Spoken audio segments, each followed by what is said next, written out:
ಪ್ರಶ್ನೆ, ಈ ಕೆಳಗಿನವುಗಳಲ್ಲಿ ಯಾವುದು ಜೀರ್ಣಾಂಗ ವ್ಯವಸ್ಥೆಯ ಭಾಗವಲ್ಲ? Which of the following is not a part of digestive system? ಸಣ್ಣ ಕರಡು, ಗುದನಾಳ, ಗಂಟಲಕುಳಿ, ಗುಲ್ಮ. ಸರಿಯಾದ ಉತ್ತರ ಆಪ್ಷನ್ 4 ಗುಲ್ಮ. ಗುಲ್ಮವು ದೇಹದಲ್ಲಿ ಅನೇಕ ಪೋಷಕ ಪಾತ್ರಗಳನ್ನು ವಹಿಸುತ್ತದೆ ಮತ್ತು ಪ್ರತಿರಕ್ಷಣಾ ವ್ಯವಸ್ಥೆಯ ಭಾಗಕ್ಕೆ ರಕ್ತಕ್ಕೆ ಫಿಲ್ಟರ್ ಆಗಿ ಇದು ಕೆಲಸ ಮಾಡುತ್ತೆ.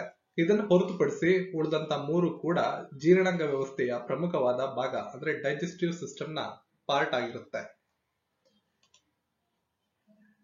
ಗುಲ್ಮ ಜೀರ್ಣಾಂಗ ವ್ಯವಸ್ಥೆಯ ಭಾಗ ಆಗದೇ ಇದ್ರೂ ಕೂಡ ಹೊಟ್ಟೆ ಮತ್ತು ಮೆದೋಜೀರಕ ಗ್ರಂಥಿ ರಕ್ತನಾಳಗಳಿಗೆ ಸಂಪರ್ಕವನ್ನ ಒದಗಿಸುವಂತ ಕೆಲಸವನ್ನ ಮಾಡುತ್ತೆ. ಲಿಂಫೋಸೈಟ್ ಗಳ ಮುಖ್ಯ ಕೆಲಸ ಏನಾಗಿರುತ್ತದೆ? What is the main function of lymphocytes? ಪ್ರತಿಕಾಯಗಳ ಉತ್ಪಾದನೆ, ಪ್ರತಿಜನಕಗಳ ಉತ್ಪಾದನೆ, ಬಿಳಿ ರಕ್ತ ಕಣಗಳ ಉತ್ಪಾದನೆ, ಮೇಲಿನ ಎಲ್ಲ. ಸರಿಯಾದ ಉತ್ತರ ಪ್ರತಿಕಾಯಗಳ ಉತ್ಪಾದನೆ. ರೋಗಕಾರಕಗಳಲ್ಲಿ ಪ್ರತಿಜನಕಗಳು ಎಂಬ ಕೆಲವು ರಾಸಾಯನಿಕಗಳು ಇರ್ತವೆ. ರೋಗಕಾರಕವು ಮಾನವನ ದೇಹಕ್ಕೆ ಪ್ರವೇಶ ಮಾಡಿದಾಗ ಪ್ರತಿಜನಕಗಳು ಲಿಂಫೋಸೈಟ್ ಗಳನ್ನ ಉತ್ತೇಜಿಸಿ ಪ್ರತಿಕಾಯಗಳನ್ನ ಉತ್ಪಾದನೆ ಮಾಡುತ್ತೆ. ಸರಿನಾ? ಪ್ರತಿಕಾಯಗಳು ಎಂದು ಕರೆಯಲ್ಪಡುವ ಗ್ಲೋಬುಲಿನ್ ಗಳನ್ನ ಲಿಂಫೋಸೈಟ್ ಗಳು ಸ್ರವಿಸುತ್ತವೆ. ಈ ಪ್ರತಿಕಾಯಗಳು ದೇಹದ ಮೇಲೆ ದಾಳಿ ಮಾಡುವ ನಿರ್ದಿಷ್ಟ ರೋಗಕಾರಕಗಳ ವಿರುದ್ಧ ಹೋರಾಡೋದಕ್ಕೆ ಸಹಾಯವನ್ನ ಮಾಡುತ್ತೆ. ಹೃದಯ ಸ್ತಂಭನ ಮತ್ತು ಇತರ ಕೆಲವು ಹೃದಯ ಸಮಸ್ಯೆಗಳಿಗೆ ಚಿಕಿತ್ಸೆ ನೀಡಲು ಈ ಕೆಳಗಿನ ಯಾವ ಹಾರ್ಮೋನ್ ಅನ್ನು ಔಷಧಿಯಾಗಿ ಬಳಸುತ್ತಾರೆ? Which among the following hormone can be used as a drug to treatment cardiac arrest and some other cardiac problems? So ಔಷಧಿಯಾಗಿ ಬಳಸ್ತಕ್ಕಂಥದ್ದು ಆಪ್ಷನ್ ಬಿ ಎಪಿಸ್ಟಿನ್.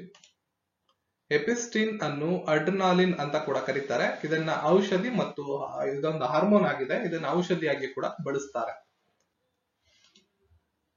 ಹೃದಯ ಸ್ತಂಭನ, ಅನಾಫಿಲಕಿಲ್ಸ್, ಅಸ್ತಮ, ಬಾಹ್ಯ ರಕ್ತಸ್ರಾವ ಸೇರಿದಂತೆ ಹಲವು ಪರಿಸ್ಥಿತಿಗಳಲ್ಲಿ ಚಿಕಿತ್ಸೆ ನೀಡೋದಕ್ಕೆ ಅಡ್ರಿನಾಲಿನ್ ಅಥವಾ ಎಪಿಸ್ಟಿನ್ ಅನ್ನ ಬಳಸ್ತಾರೆ. ಮಾನವನ ದೇಹದಲ್ಲಿ ಎಷ್ಟು ಜೋಡಿ ಪಕ್ಕೆಲುಬುಗಳಿವೆ? How many pair of ribs are there in human body? ಸರಿಯಾದ ಉತ್ತರ ಆಪ್ಷನ್ 2 12 ಜೋಡಿ ಅಂದ್ರೆ 12 ಜೊತೆ ಅಂತ ಕರಿತೀವಿ. ಪೇರ್ಸ್ ಅಂತ ಕರೀತಾರೆ. 12 ಪೇರ್ಸ್ ಅಂದ್ರೆ 24 ಪಕ್ಕೆಲುಬು ಮಾನವನ ದೇಹದಲ್ಲಿ ಕಂಡು ಬರ್ತವೆ. ಅದರಲ್ಲಿ ಪ್ರಮುಖವಾಗಿ ಹೇಳ್ಬೇಕು ಅಂದ್ರೆ 7 ಜೋಡಿಗಳನ್ನ ನಿಜವಾಗಿ ಪಕ್ಕೆಲುಬು ಅಂತ ಕರೀತಾರೆ. 7 ಜೋಡಿಗಳು ಅಂದ್ರೆ 14 ಪಕ್ಕೆಲುಬುಗಳು. ಸರಿನಾ? ಓವರ್ ಆಗಿ 12 ಜೋಡಿ, ಅದರಲ್ಲಿ 7 ಜೋಡಿಗಳನ್ನ ನಿಜವಾದ ಪಕ್ಕೆಲುಬು ಅಂತ ಕರೆಯಲಾಗುತ್ತೆ. ಈ ಕೆಳಗಿನವುಗಳಲ್ಲಿ ಯಾವುದು ಹೈಡ್ರೋಫೋಬಿಯಾಗೆ ಕಾರಣವಾಗುತ್ತದೆ? Which among the following causes hydrophobia? Virus, bacteria, protozoan, worm. ಇವು 4ರಲ್ಲಿ ಹೈಡ್ರೋಫೋಬಿಯಾಗೆ ಕಾರಣವಾಗ್ತಕ್ಕಂಥದ್ದು ಯಾವುದು? ಸರಿಯಾದ ಉತ್ತರ ಆಪ್ಷನ್ 1 ವೈರಸ್. ಹೈಡ್ರೋಫೋಬಿಯಾ ಇದನ್ನ ರೇಬಿಸ್ ಅಂತ ಕರೀತಾರೆ. ರೇಬಿಸ್ ರೋಗದ ಮತ್ತೊಂದು ಹೆಸರೇ ಹೈಡ್ರೋಫೋಬಿಯಾ. ಇದು ಮಾನವರು ಮತ್ತು ಇತರ ಸಸ್ತನಿಗಳಲ್ಲಿ ಮೆದುಳಿನ ಉರಿಯೂತವನ್ನ ಉಂಟು ಮಾಡುವಂತ ವೈರಸ್ ನ ಒಂದು ವೈರಲ್ ಕಾಯಿಲೆ ಆಗಿರುತ್ತೆ.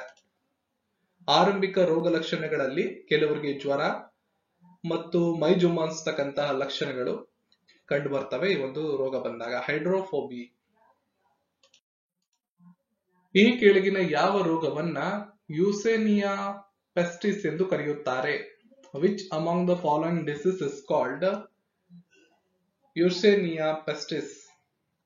ಕುಷ್ಠರೋಗ, ಅಂಥ್ರಾಕ್ಸ್, ಪ್ಲೇಗ್, ಡೆಂಗ್ಯೂ. 4ರಲ್ಲಿ ಯಾವ ರೋಗಕ್ಕೆ ಮತ್ತೊಂದು ಹೆಸರು ಎರ್ಸೇನಿಯಾ ಪೆಸ್ಟಿಸ್ ಅಂತ ಇರುತ್ತೆ?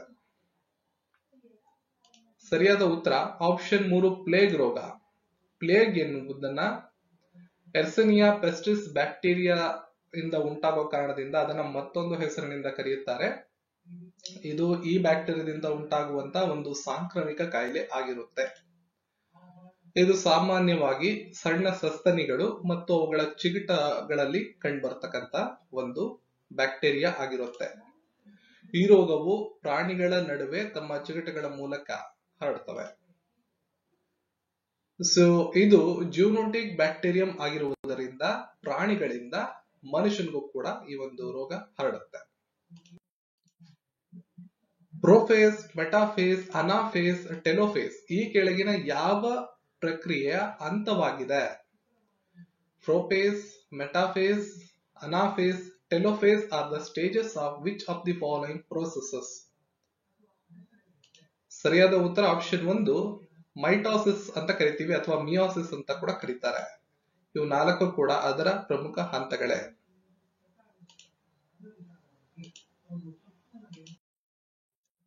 ಮುಂದಿನ ಪ್ರಶ್ನೆ ನೋಡೋಣ.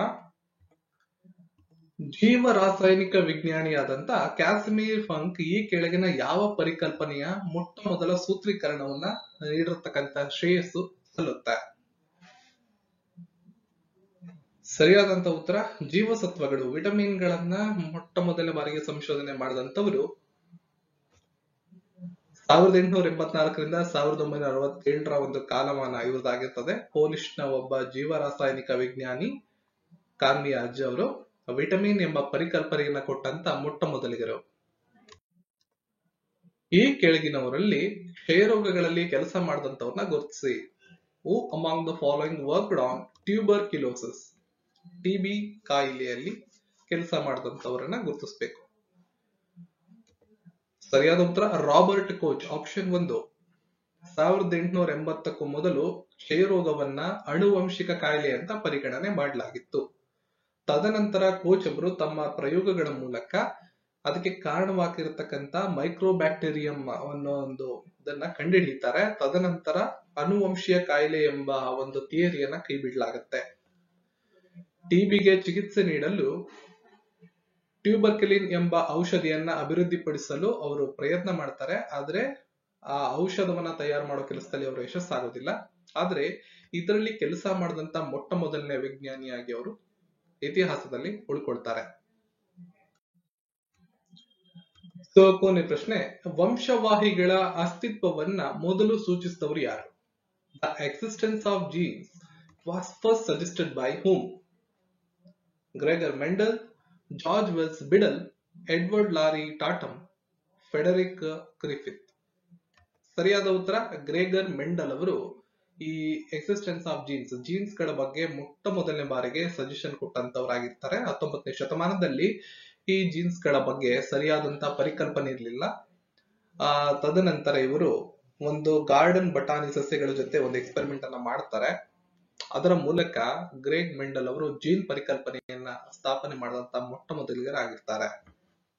ಇದಿಷ್ಟು ಇವತ್ತಿನ ವಿಡಿಯೋ. PDF ನೋಟ್ಸ್ ಅನ್ನ ನಿಮಗೆ ಟೆಲಿಗ್ರಾಮ್ ಅಲ್ಲಿ ಅಪ್ಲೋಡ್ ಮಾಡಿರ್ತೇನೆ. ಈ ವಿಡಿಯೋನ ಲೈಕ್ ಮಾಡಿ, ಶೇರ್ ಮಾಡಿ, ಚಾನಲ್ ನ ಸಬ್ಸ್ಕ್ರೈಬ್ ಮಾಡ್ಕೊಳ್ಳಿ. ಸಿಗೋಣ ಮತ್ತೊಂದು ವಿಡಿಯೋ. ಎಲ್ರಿಗೂ ಧನ್ಯವಾದಗಳು.